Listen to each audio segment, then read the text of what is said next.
don't know about you, but for me, when I think of giant alien robots, I want them to look like me, you know, so I can relate to them. Of course, that doesn't exactly always work out the way I had it pictured, and sometimes it doesn't quite work out at all.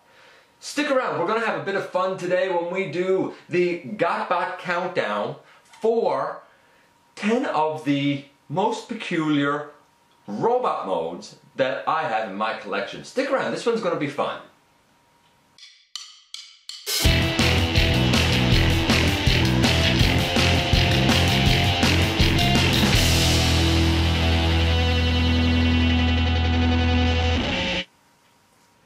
Hey guys, welcome back to the channel. I'm your host, your humble host, as always, Dennis Moulton, aka GotBot. Please like, comment, share, and most importantly right now, I will ask you to hit that subscribe button. Everybody really counts. Support is always a beautiful, beautiful thing. Check out Machinery of Man, The Everything Factor, and me everywhere. Spend some time on the channel, see what it is that catches your interest, or what you could suggest to me that you'd like to see, in the future. Anyway, let's start talking about this because we have a couple of things to cover before we get into the list. You will notice that I have the Transformers Robots in Disguise Bisque here, and we will get to him in just a couple of moments. Look, there have been a lot of Transformers characters who have had peculiar looking modes over the years, and this list has a lot of honorable mentions that can be made on it. For example, from the movieverse, the one that stands out to me the most in my mind has to be Mixmaster from RID, the most recent one. Characters such as Underbite, Clamp Down, Fix It, and Springload. All of them get honorable mentions. The reason they're not on the list is because I don't have them in my personal collection, and I could include anything from, pretty much anything from Beast Machines. There were a lot of peculiar looking robots there. But again, not in my personal collection. So, for this, it's going to be official first party product. It's going to be really mainline stuff because that's the things we see the most. Plus, I don't think we've had anything, for example, in the MP line that is really a weird robot mode. It's going to kind of cover a whole lot of stuff, and it comes, of course, from my personal collection. Naturally, the picks on here gonna really be open for debate, but let me know which ones you agree with and which ones you would also add. Number 10 is this guy, Bisque. I love him. And that's the other thing that I want to mention before I go on. This is not to say whether or not the figures on this list are good or bad. A lot of them are pretty fantastic. It's just that they look a little bit peculiar for some reason or other, and Bisque is a perfect example. For the most part, he adheres to what we would sort of expect. However, his hands are most certainly lobster claws, and his head is definitely a odd design choice with his googly eyes and antennas, and I'm not sure what his chin things are. I assume that this is accurate to a lobster head. It's an interesting take on a character, and it works great. This guy's fantastic. I looked at him a long time ago in episode 212, and he was terrific. But there's no doubt that he is a little bit on the strange side. Mostly when you do this. Take his head and, you want him to look to the side. That gets a little weird right there. But because of the fact that he is, really an amalgamation of bot and lobster, I gotta give him the number 10 slot. Let's move on and have a look at number 9. And number 9 is a guy I looked at very recently in episode 351, the Transformers Prime Beast Hunters, Soundwave. I said it then and I'm going to say it again, quite simply put. This faceless monstrosity was based on, and I say faceless because you don't really see it, it's just a whole plate there, is based on a really unique character design that I think is difficult to translate into a toy. Some things worked, and I think that some of the planning was very admirable, but that head, along with the paper thin rubbery plastic forearms, certainly doesn't look very much like me. I don't know if it looks very much like you. Yes, he has a head and a body and arms and legs, but they're all at such odd proportions that this guy comes off looking extremely and exceedingly alien, and for that reason I'm going to give him the number 9 slot. Let's move on and have a look at number 8. Number 8 is the Combiner Wars Menasor in combined mode. This guy looks odd for one very important reason. The torso is a mess. The legs are too long, and the torso in its actual mode is very kind of squat together. I don't know if I've ever seen an actual body that looks quite like this. Yes, all the pieces are there, but the proportions are really kind of off on the guy. He's gotten a bad rap, and it's kind of justifiable. I looked at him in full a long time ago in episodes 41 through 48, and then I looked at an update I did to fix his shoulders so that his arms can actually move back and forth without the kind of whole assembly here falling to pieces in episode 201. However, for the purposes of this list, because the guy looks like he's, been put in a press and kind of squished together a bit, I gotta give him the number 8 spot. On to number 7 we go. Number 7 is a guy that I looked at in episode 125, and I am shocked that I actually got him to stand on his very thin and spindly chicken legs, along with his claw hands that have no fingers or opposable thumbs, and a head that is in the hunchback pose. This guy is not exactly conducive to standing on his own very well. He's interesting. His tail is very cool, and the fact that you can input the sword accessory into it is also nice.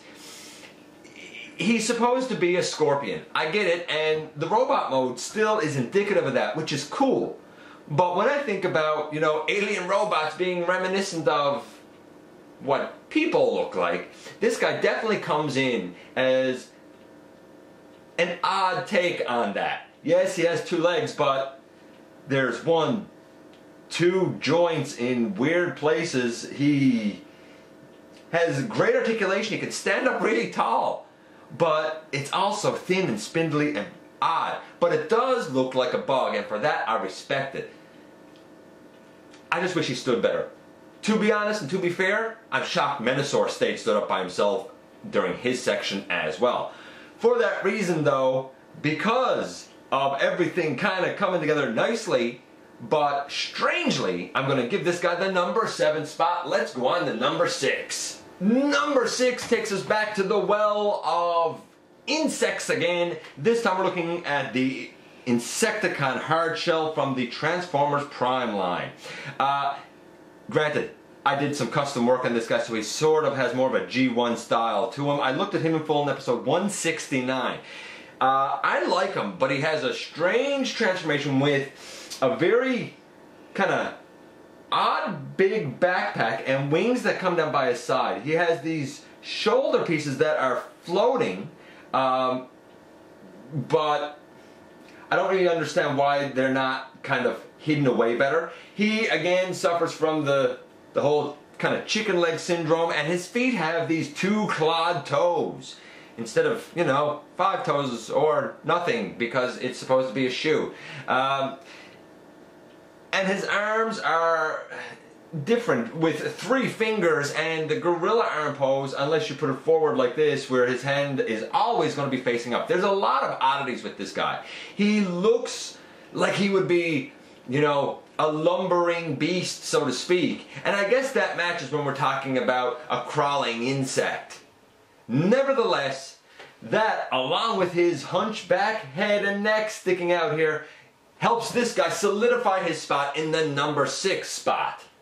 Let's go on and have a look at number 5. At the halfway mark, I look at a guy that I covered in full in episode 194. This is the Transformers Generations Tankor. Naturally, I had mentioned at the beginning of this video that you could include a lot of the designs from Beast machines, and this is fairly faithful to it, even if small by a lot of people's standards. Tankor has to go in here with his huge shoulder cannon, free-flowing shoulder flaps, and elongated arms that almost go to his feet, and don't result with hands at the end, but rather these pincher claws. I love his articulation. I actually like the guy, contrary to popular opinion. But there's no doubt that when you take those aesthetics and you mix it with his backward facing legs, though in this case they can face forward, and the fact that his feet aren't actually feet but rather tank treads, there is no doubt that Tankor, with his odd proportions and bulky nature, has to take the number 5 spot. As far as a character goes, I always found him kind of engaging personally, but that's just me. Let's move on to number 4. And number 4 on the list is probably the cutest guy on the list, that being the Transformers The Last Knight Autobot Squeaks. He comes to us as a fairly recent release. And I think he was designed to be on the cutesy side. I looked at him in full in episode 281. And I see what they were going for. It's definitely strange. He sort of falls in line with Fix-It, who would have the same sort of body type. Small, instead of legs he has these tires that he rolls around on. There is a fan mode where he can combine with the back somehow. I can't quite get that to work for him, to tab in. His head is really just made up of these 2 goggles and a top that can come up like that. I mean, you know, it's a nice hat, I suppose. By rights, on the side, he just has little tiny arms, and you can put the handlebars in there if you're so inclined, or you can add this large arm, and on the other side, this enormous blaster thing. Either way you cut it, this guy does not have a humanoid look that we could all relate to. If there's ever such a thing as a strange-looking alien robot, Squeaks has to take it. And for that reason, he takes the number 4 spot. And number 3 is probably not going to come as a surprise to anyone. It has to be the movieverse version of The Fallen. He has, I believe, on each hand 1, 2, 3, 4, 5, 6, 7, 8, 4 thumbs and then 4 fingers. His entire arms move odd. They're kind of gorilla arm, but you can put them forward. Of course, they're not going any closer to his body. His entire torso is very squished with long, gangly limbs. Look at those legs. They do go out to a normal knee, but I don't think a calf goes back to this type of an ankle. And his, you know, splayed out 3-toed foot is definitely something that we don't usually see, along with a face and a head shape and sculpt that only a mother could love, or maybe a Primus. I looked at this guy in full in episode 30, a long time ago. He was weird then and he's weird now, and of course, this guy has all of these red bits out because now he's, I don't know, energoned up, whatever that means. The Fallen. I don't know if anybody could relate to him. He was certainly imposing, but without a doubt, one of the strangest designs I think that we've ever gotten, at least in recent history. On to number 2. Number 2 is also a guy that comes as no surprise. I looked at him very recently in episode 352. It is the Generations Voyager class Whirl, with his, you know, one-antennaed, cyclops-eyed, no nose, no mouth face, combined with his, you know, thin, spindly shoulders that go out to these elongated arms that come down to these claw hand things, combined with his chicken leg stance and 2-toed semi-foot. The weirdness just doesn't stop with this guy. That being said, you can turn the leg around so that it's more traditional. Here's a more traditional knee, but now he has a one-toed skid foot. I don't know if that helps his cause. That being said, some fans really dig this guy and others do not. I personally love the dude, despite all of the oddness that goes into making him up. And for that reason, I'm going to give him the honorable number 2 spot. Let's get to number 1. The weirdest of the weird in terms of robot modes. And I bet you can guess who probably snags it. And though there's no drum roll or fanfare, number 1 got to go to Skylynx. Now this is the Combiner Wars version, and I looked at it in episode 88 many moons ago. I like it. It's different. I didn't really dig it as a part of the Leo Kaiser set. It's too distinctive as Skylynx. If you prefer, you could also, in this position, put the G1 Skylynx, because this is pretty faithful to it, even though it can't come apart. The look and the cues are certainly there. Anyway you cut it, I don't think that anybody can relate to this sort of an alien robot. His, you know, quadrupedal nature with his tail and griffin-like astro space wings that come out to his elongated neck, and you know, I guess technically you'd call that a mono eye because it's just one visor. There you go, that's what it is, a visor. Visored eye and toothy mouth makes this guy an alien robot in every sense of the word. And for that reason, he has to take number 1. And with all of that said, we come back to this family portrait right here. All of these guys, some of them are good, some of them are not, but all of them have oddities about them that definitely warrant being put on this list. Or at least in my humble opinion. I'd love to hear who you guys would have included and who you would have kept off. As always, it's great to hear from you. Once again, please take a moment, hit that subscribe button, leave a comment, let's get a conversation going. I appreciate you giving me some of your very, very valuable time, and I look forward very much to the next time that you and I get together for another visit right here inside the videos.